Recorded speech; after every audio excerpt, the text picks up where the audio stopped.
Mordecai. Esther chapter 7, and we'll begin in verse number 1.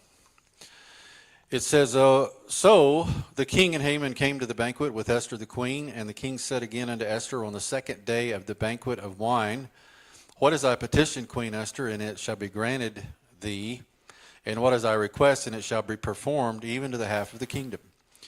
Then Esther the queen answered and said, If I found favor in thy sight, O king, and if I found favor, or if it please the king, let my life be given me at my petition, and my people at my request. So let's stop here. I would think that the king, as he's intently listening to this request of the queen, we kind of regress a little bit and remember what happened in the last chapter. She made a banquet of wine for them the day ago, and then she didn't give her request to the king, rescheduled another banquet of wine for today, and in the meantime, the king had had a restless night and had not slept any, found out that Mordecai, the Jew, who he was unaware of, had done something very courageous and never had been rewarded for it.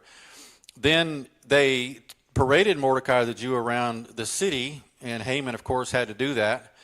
And this is all like in the same time frame. I mean, this what we're looking at right here, the king hadn't slept that night. So he was up all night, and now he's at this banquet of wine.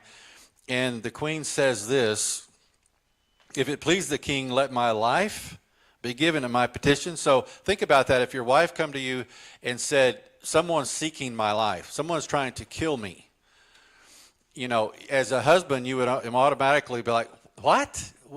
What's going on? Tell me the story, right? And so we see that's what she says here. Let my life be given me at my petition, and my people at my request.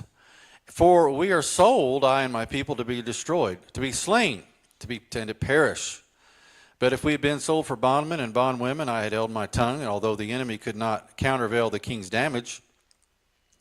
Then the king Ahasuerus answered and said unto Esther the queen, Who is he, and where is he that durst presume in his heart to do so? So, stop and think about this. This is the first time the king had heard of this. The whole deal with Haman and his request to have all the Jews exterminated was kind of done in a way that was deceitful, and he didn't fully disclose what all he was trying to do to the king, and the king didn't think that much about it, obviously.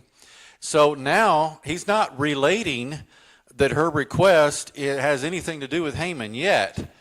So he says, Who is he, and where is he that durst presume in his heart to do so? And Esther said, The adversary and enemy. I want you to stop here and think about this.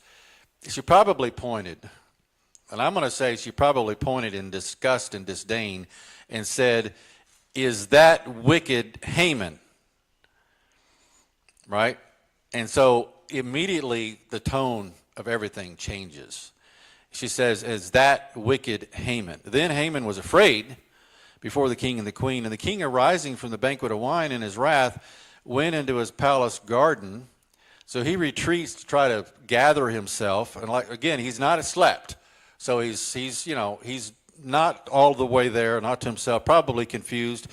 Haman stood up to make the request for his life to Esther the queen, for he saw that there was evil determined against him by the king. Then the king returned out of the palace garden into the palace of the banquet of wine.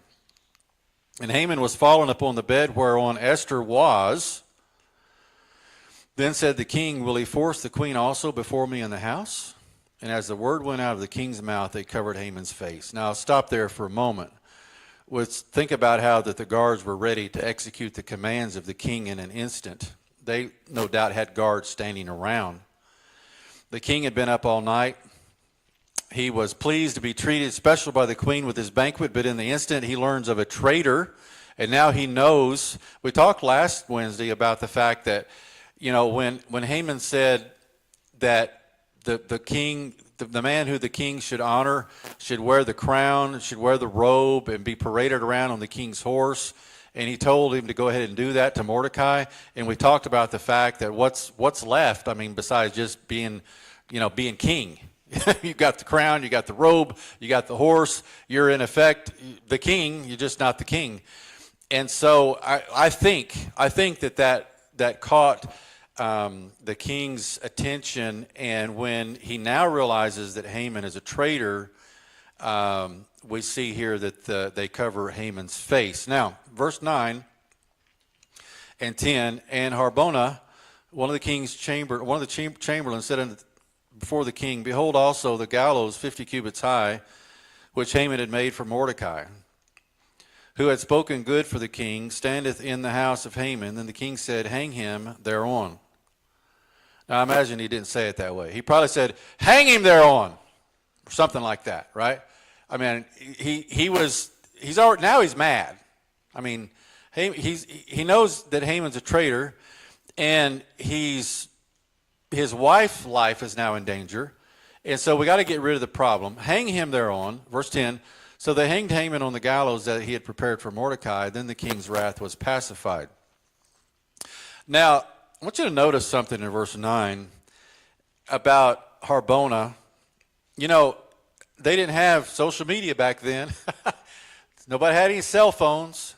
But somehow or another, word got around, right?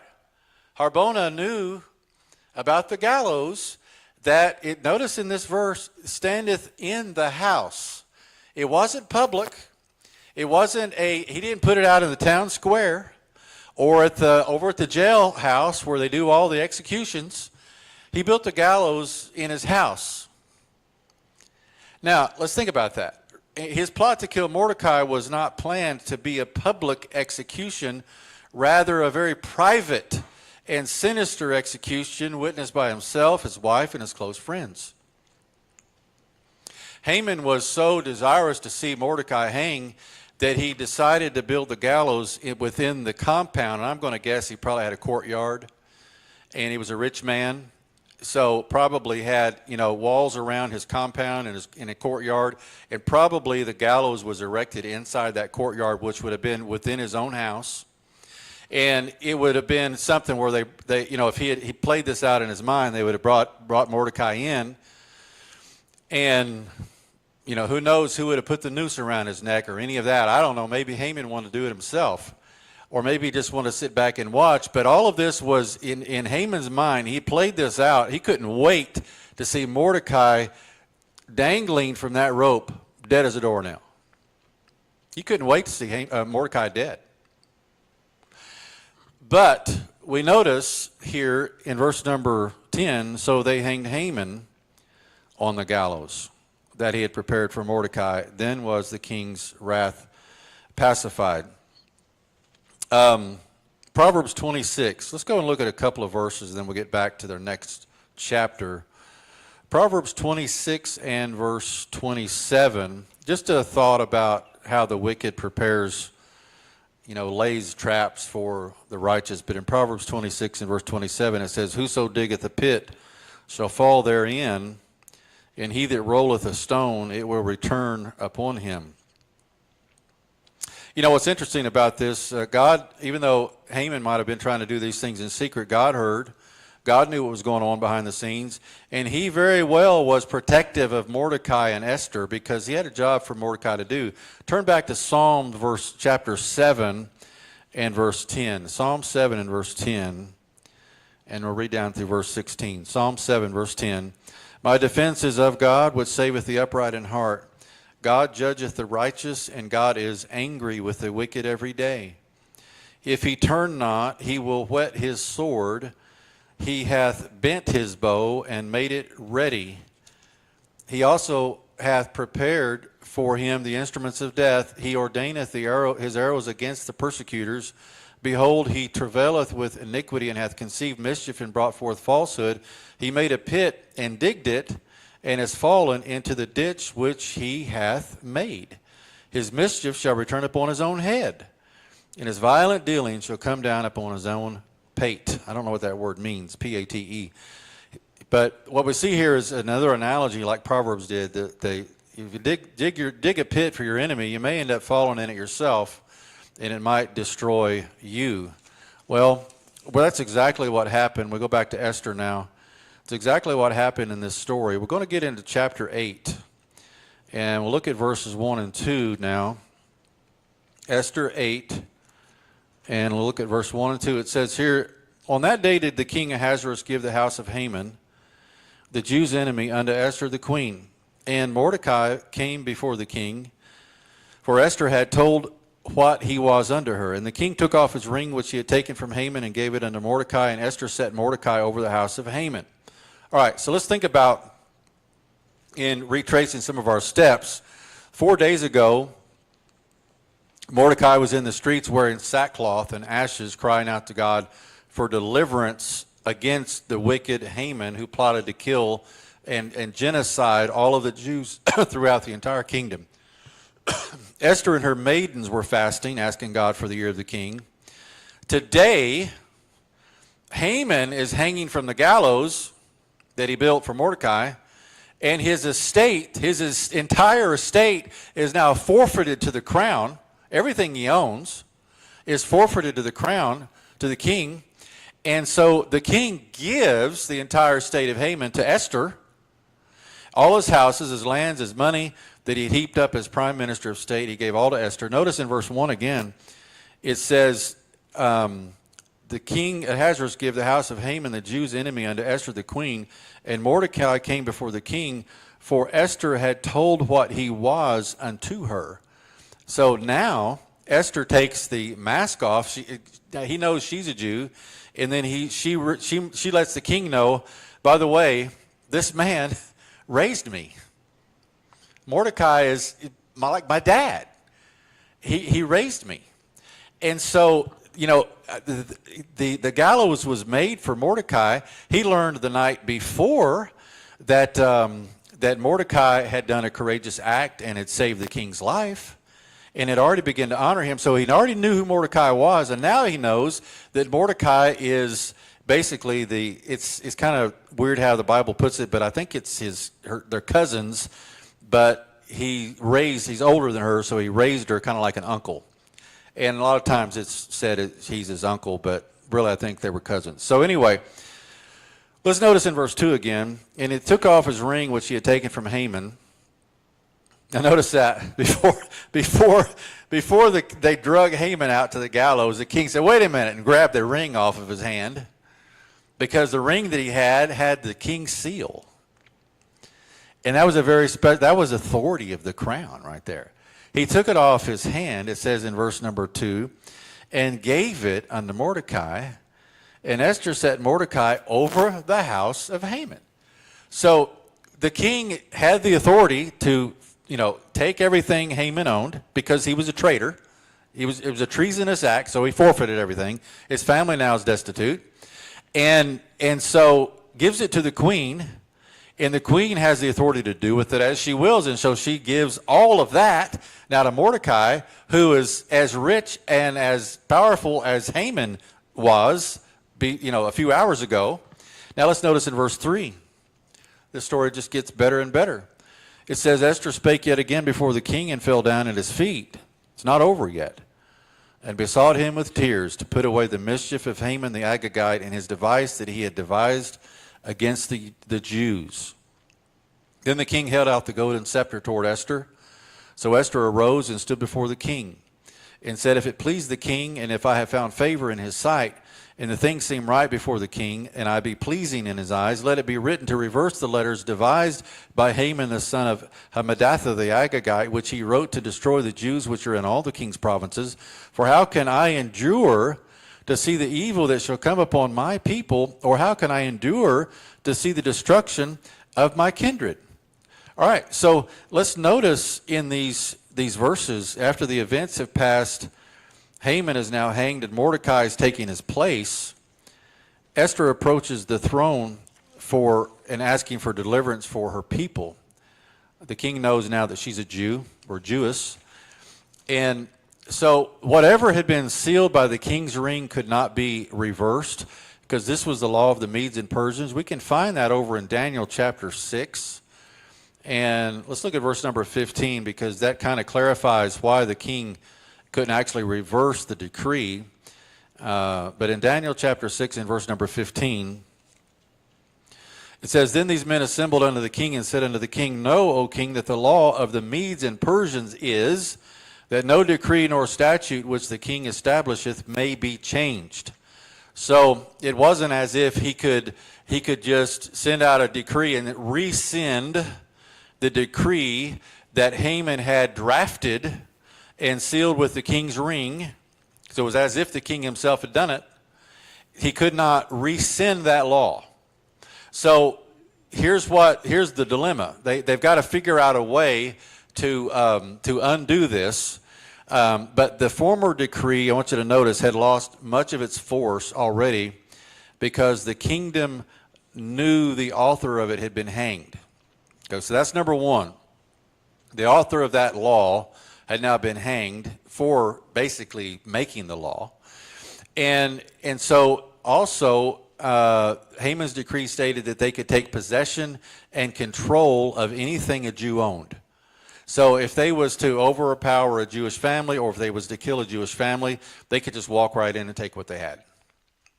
So there was some reasons for unscrupulous people to still want to go ahead and carry this law out, because they probably was thinking, well, I like their house, I like their farm better than I do mine, so I'm just going to go take that. They could under this law. Now, let's notice what Mordecai comes up with in verse 7. It says, Then King Ahasuerus said unto Esther the queen, and to Mordecai the Jew. So I want you to notice something here. Mordecai now is in the presence of the king. Mordecai was at the gate. He was a gatekeeper. He was like a porter, or maybe a guard or a sentry.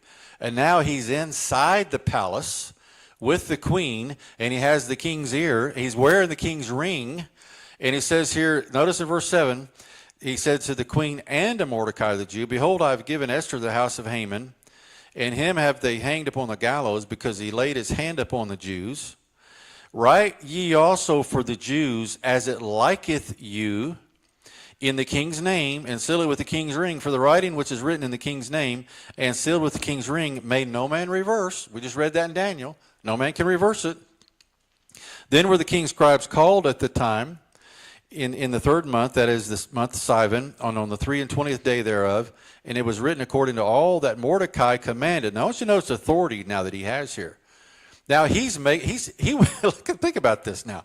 He was in sackcloth and ashes 4 days ago, fearing for his life, was a nobody. Then 2 days later, then he's been walked around the city with the king's robe, riding the king's horse, and Haman is heralding this man for his good deeds, and everybody's like, now they know Mordecai's name. Now he's next to the king, and he's drafting a law, and he's got the king's ring to make it as if the king himself had wrote the law. I mean, look at the authority that was given to him so quickly. It says in verse 9, according to all that Mordecai commanded unto the Jews, and to the lieutenants and the deputies and the rulers of the provinces which are from India unto Ethiopia, and 127 provinces unto every province according to the writing thereof, and unto every people after their language, and to the Jews according to their writing, according to their language. And he wrote in the king Ahasuerus' name, and sealed it with the king's ring, and sent letters by post, on horseback, on riders on mules, camels, and young dromedaries. Wherein the king granted the Jews which were in every city to gather. This was what they figured out they would do.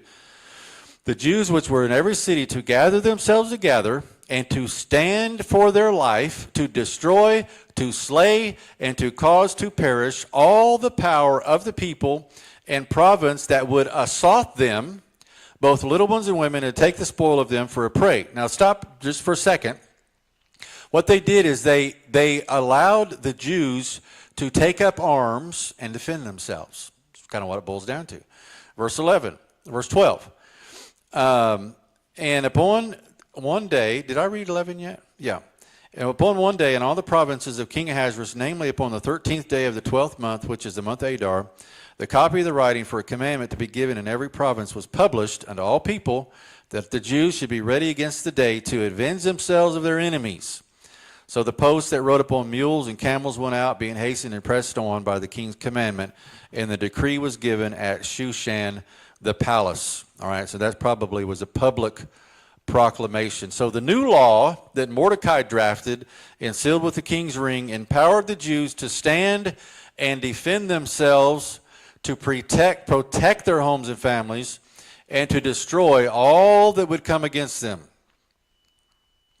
Even though this law did not revoke the former, in a sense, the spirit of the new law sent a fear throughout the kingdom. So we ask why. Why would this new law send out a fear throughout the kingdom? Because it's now public knowledge that the Queen of Persia is a Jew, and the Prime Minister, her cousin, is a Jew. And you want to go around and start killing Jews? Probably not a good idea. So the first law that Haman had drafted lost its teeth by the way the second law was drafted, which Mordecai, you see, Mordecai was a man prepared for this time. You know, he talked about Esther being for such a time as this, but honestly, Mordecai was equally as prepared for such a time as this because he's the one that thought up this new law. Now, look at verse 15. And Mordecai went out from the presence of the king. Notice this, in royal apparel, of blue and white, and with a great crown of gold, and with a garment of fine linen and purple. And the city of Shushan rejoiced and was glad. What's Proverbs say? Will the people rejoice when the righteous ruleth? I know I'm paraphrasing that, but that's in effect what's taking place here. A righteous man, Haman was wicked. Haman probably had a lot of enemies, even though he had the king's ear. And I'm sure probably the king probably heard things from his friends and other advisors that say, you know, what are you friends with Haman? I mean, this he's ruthless, he's wicked. But he was probably silver-tongued and had a way of persuasive and had the king's ear. But now we have a man who's taken his position, who is honest, who's got the people's heart at interest. And look at verse 16. The Jews had light and gladness and joy and honor. And in every province and in every city, whithersoever the king's commandment and his decree came, the Jews had joy and gladness and a feast and a good day. And many of the people of the land became Jews, for the fear of the Jews fell upon them. This is an interesting little couple of verses here. Just a few days ago, Mordecai is in sackcloth and in mourning. Now he's wearing a robe and a crown. It said what did it say there about the crown? A great crown of gold, solid gold. What could that have been worth? I mean, that was worth a lot of money. And so he's wearing this robe and this crown. And so we see the city now is rejoicing. And we see here that in verse number 17, in every province and in every city where the king's commandments and his decree came, the Jews had joy and gladness, a feast and a good day. And many of the people, notice this, of the land became Jews, for the fear of the Jews fell upon them. Many of the people became Jews. Now, the Bible doesn't go into detail as to what that means, but let me explain a couple of things to you. When the Jews went into captivity, you had the northern kingdoms, the 10 tribes that went into Assyrian captivity about 200 years before Judah and was taken over, or in Jerusalem, was taken over by Nebuchadnezzar from Babylon. So we're familiar with the Babylonian captivity because Daniel was a contemporary of that. Shadrach, Meshach, and Abednego, you know, the fire, the furnace of fire, and the Daniel in the lion's den, that was all in Babylon. Well, by the time we get to Ahasuerus, the Babylonian kingdom was over. And so, but the world is still being run by Gentiles. So we had Babylonian kingdom, now we had the Medo-Persian kingdom. Well, this is where Esther, Mordecai, and Ahasuerus are. They're in this Medo-Persian kingdom. Now, here's the thing about this. Many of the Jews have been dispersed all through Europe and Asia. And so to keep their religion alive, they developed something called synagogues. And, of course, we know in Christ's day, they had synagogues all over Israel. But how did that get started? I mean, they didn't need synagogues if they had the temple, because they could go to the temple and worship. But the thing is, in their foreign lands, they didn't have anywhere to go. Not everybody had a Bible. I mean, you couldn't just walk to the store and buy, an Old Testament set of scriptures.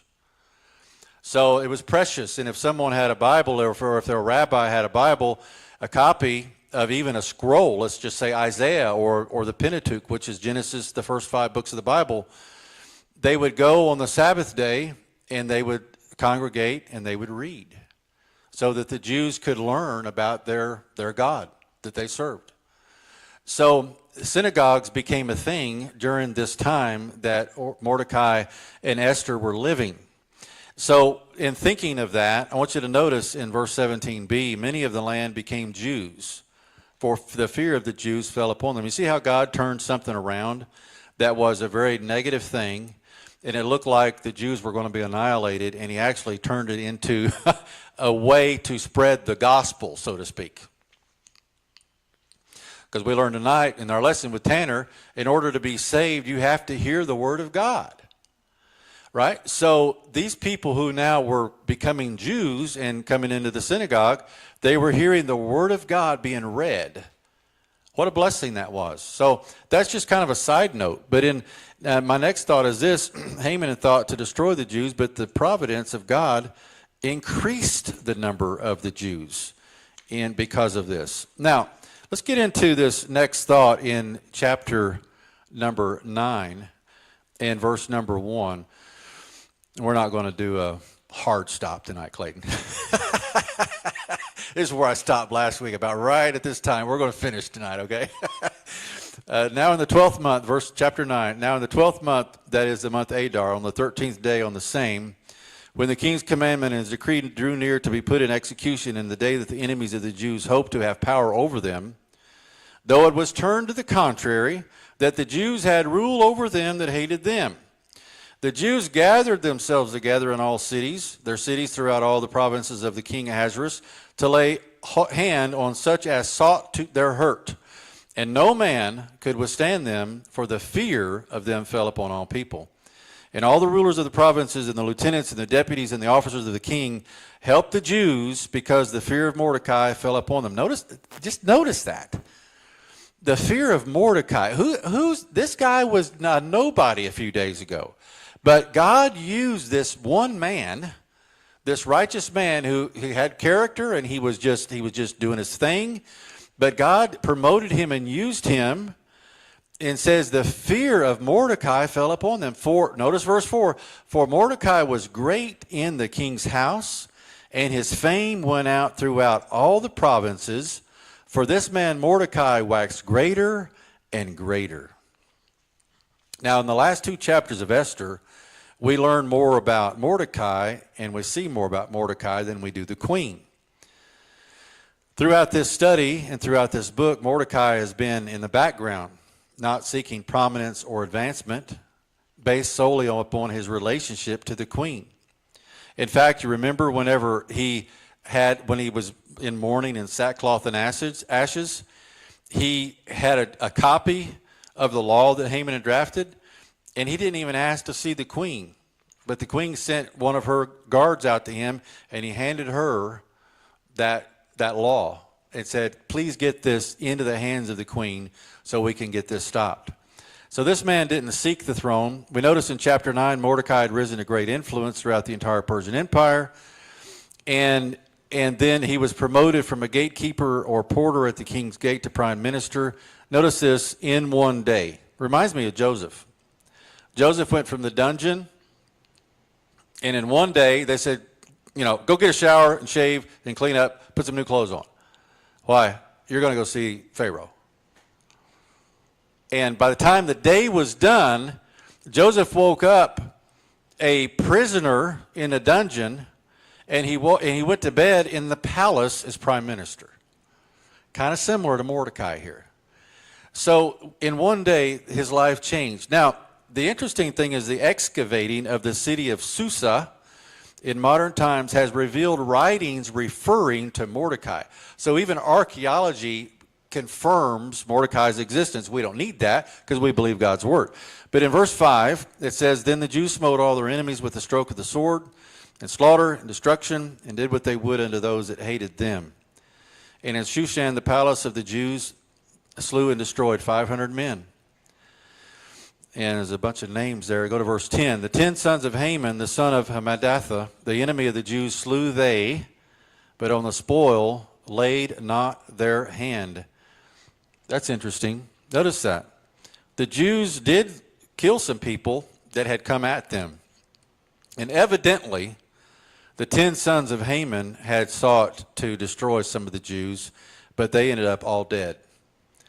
But you notice something about what the Jews did? They killed the sons, but they didn't take any of their lands or their spoil, or they allowed their families to remain intact, which was very merciful. Now notice in verse number 11. Well, let's see. I think I'm going to skip some of that because I wanted to. Let me just make this other point here about God's influence working behind the scenes on behalf of his people. I want to mention the fact that the Jews was in captivity, and I'm reminded of what God told the Jews when they were on their way to Babylon. I think it's in Jeremiah, because Jeremiah was a contemporary. He witnessed all of that. And he told the Jews, he said, when you get to this foreign land, he says, here's what I want you to do. I want you to lay down and have a big pity party and don't do nothing, right? And that's not what he told them.